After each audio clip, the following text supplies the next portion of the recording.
صحابی بھی تھے، تابعین بھی تھے، میں بھی گردن جھکائے حسین پہ رو رہا تھا۔ امام سجاد کے رونے کی آوازیں بھی آ رہی تھیں۔ مرثیہ مکمل ہوا تو میں نے گردن اٹھا کے سب سے پہلے وہاں دیکھا جہاں امام سجاد بیٹھے تھے۔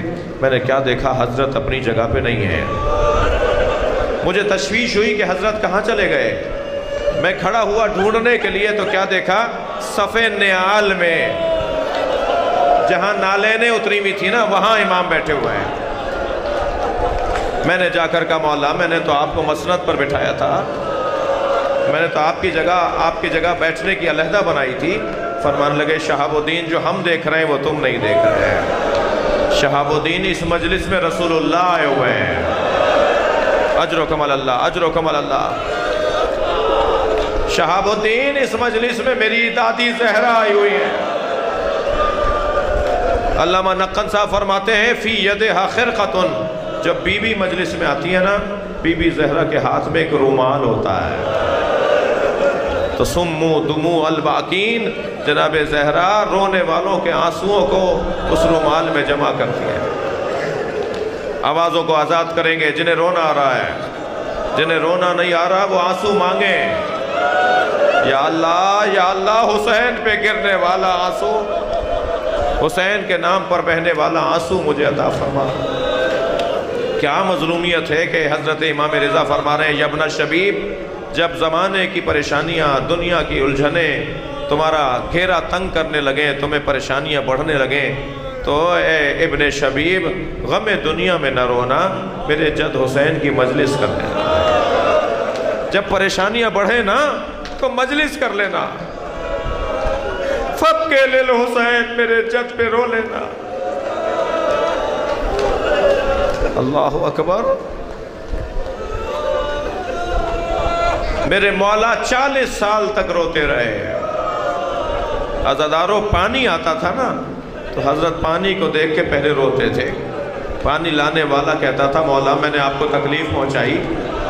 فرماتے تھے نہیں تم نے مجھے تکلیف نہیں دی۔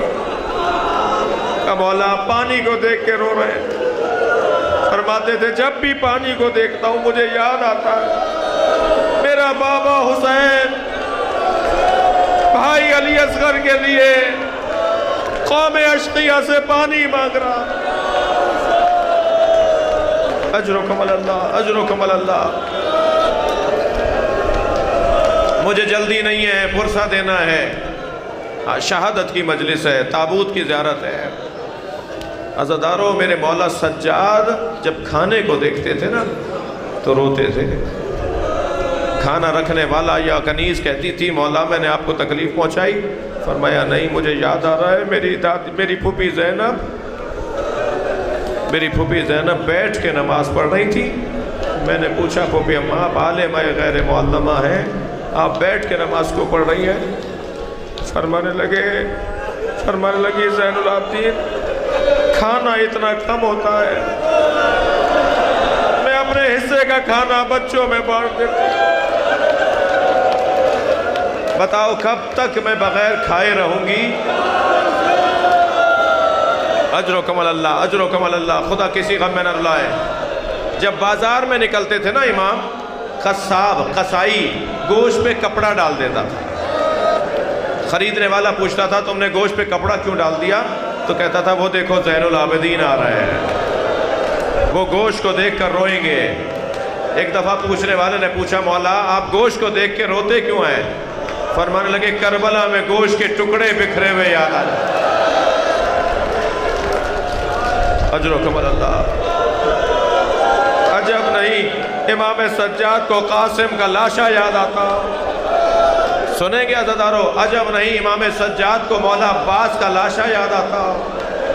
اس لیے کہ مقتل کا جملہ یہ ہے جب حسین مولا عباس کا لاشا چھوڑ کر چلے گئے نا، کیونکہ حضرت عباس کی وصیت تھی مولا میرا لاشا نہ اٹھائیے گا، تو یزیدی لشکر میں ایک بات گشت کرنے لگی کہ عباس ابھی زندہ ہے، عباس اٹھ کے بیٹھے گا، تو 100 تلوار بردار ظالم چلے اور مولا کے بدن مبارک پر اتنی ضربیں ماری کہ جب امام سجاد نے لاشا اٹھایا نا تو لاشا ڈھلک جاتا تھا۔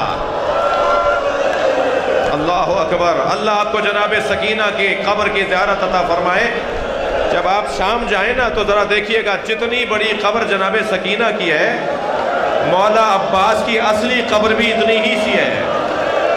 جس کا قد اتنا بڑا تھا، جس کا قد اتنا اونچا تھا، اس کی قبر اتنی چھوٹی کیوں ہے؟ مولا سجاد نے جب لاشا اٹھایا نا رونے والوں، تو لاشا ڈھلک جاتا تھا، چٹائی میں لپیٹ کے گٹھڑی بنا کے۔ اجر و کمل اللہ، اجر و کمل اللہ۔ میرے مولا عباس کو دفنایا، منہال آئے مولا سجاد کی خدمت میں، مولا کب تک روئیں گے؟ شہادت تو آپ کا ورثہ ہے۔ فرمایا منہال شہادت ہمارا ورثہ ہے، مگر ماں بہنوں کا بغیر چادر کے کوفہ و شام کے بازاروں سے گزرنا ہمارا ورثہ ہے۔ اجر و کمل اللہ، اجر و کمل اللہ۔ تھکیں گے نہیں عزادارو، مجھے 2 منزلیں لینی ہیں۔ ابن عتیبہ نامی ایک شخص کہتا ہے کہ میں شام میں مسافر خانے میں ٹھہرا ہوا تھا کہ میں نے شادیانے بجنے کی آوازیں سنی، رقص اور طرب کی آوازیں سنی۔ میں نے برابر والے حجرے میں مسافر سے پوچھا کہ آج مسلمانوں کی کوئی عید کا دن تو نہیں ہے، آج مسلمان خوشی کیوں منا رہے؟ کہنے لگا کربلا میں ایک باغی نے خروج کیا تھا، اسے مارا گیا ہے اور اس کے خانوادے کو اسیر بنا کر لائے ہیں، اور شام میں اسے مارنے کا جشن منایا جا رہا ہے۔ ابن عتیبہ کہتا ہے مجھے سمجھ میں نہیں آیا یہ کون ہے جسے کربلا میں مارا ہے۔ میں اپنے مسافر خانے سے باہر آیا تو میں نے کیا دیکھا، نیزوں کی انیوں پر کٹے ہوئے سر ہیں، اور سروں کا روب اور جلال بتا رہا ہے کہ یہ مرنے والے، مارے جانے والے اللہ کے ولی ہیں۔ پھر میری نگاہ گئی کہ کچھ مخدرات ہیں، کچھ بیویاں ہیں جن کے سروں پہ چادریں نہیں ہیں، مگر ان کی زبان پر مسلسل تسبیح کے جملے ہیں، شکر کے جملے ہیں، وہ اللہ کو یاد کر رہی ہیں۔ میں نے سمجھ لیا کہ یہ معمولی لوگ نہیں ہیں۔ یکا یک میری نگاہ گئی کہ ایک بیمار و ناتوان ہے جو ہاتھوں میں ہتھکڑیاں، پیروں میں بیڑیاں، گردن جھکائے آگے آگے چل رہا ہے۔ میں ان کے قریب گیا، میں نے کہا تم نے کیا کیا تھا کربلا میں؟ تم نے کون سا جرم کیا تھا جو کربلا میں تمہیں مار دیا گیا؟ تو انہوں نے گردن اٹھا کے مجھے دیکھا اور کہا ابن عتیبہ تم تو شام کے رہنے والے نہیں ہو۔ وہ کہتا ہے میرے ہاتھ پیر کانپنے لگے، یہ میرے نام سے مجھے جانتے ہیں، یہ مجھے نام لے کر پکار رہے ہیں۔ میں نے کہا آپ کون ہیں؟ کہا میں علی ابن الحسین زین العابدین۔ میرے ہاتھ کانپ گئے، میرے پیر کانپنے لگے، مولا حسین کہاں ہے؟ کہا وہ جو نیزے کی انی پہ قرآن کی تلاوت سر کر رہا، وہ مولا حسین کا سر ہے۔ ایک مرتبہ کہا مولا حکم کریں میں آپ کی کیا خدمت کروں؟ فرمایا اللہ اکبر۔ فرمایا تمہاری جیب میں کچھ پیسے ہیں؟ اللہ کسی کریم کو یہ دن نہ دکھائے، جو دینے والے لوگ ہوتے ہیں کبھی وہ یہ نہ کہیں۔ کہنے لگا مولا 2000 درہم میرے پاس ہے۔ فرمانے لگے جاؤ چند چادریں خرید کر لے آؤ۔ ابن عتیبہ کہتا ہے میں 1000 درہم سے چادریں لے کر آیا، میں نے بیویوں کو چادریں تقسیم کی، مگر کچھ ہی دیر بعد نیزہ بردار لوگ آئے، سروں سے چادریں اتارنے لگے۔ واہ حجابہ کے نوحے بلند ہوئے۔ میں حضرت کی خدمت میں آیا، مولا مجھے حکم کرے میں کیا کروں؟ حضرت نے فرمایا یہ لوگ جو نیزے اٹھائے ہوئے ہیں اور نیزوں کی انیوں پہ سر ہیں، یہ پیسے کے پجاری لوگ ہیں، یہ دنیا کے لالچی لوگ ہیں، انہیں پیسے بانٹو، ان سے کہو کہ سروں کو آگے لے جاؤ تاکہ تماشا دیکھنے والے سروں کو دیکھیں، میری پھوپھی کی طرف نہ دیکھیں، میری بہنوں کی طرف نہ دیکھیں۔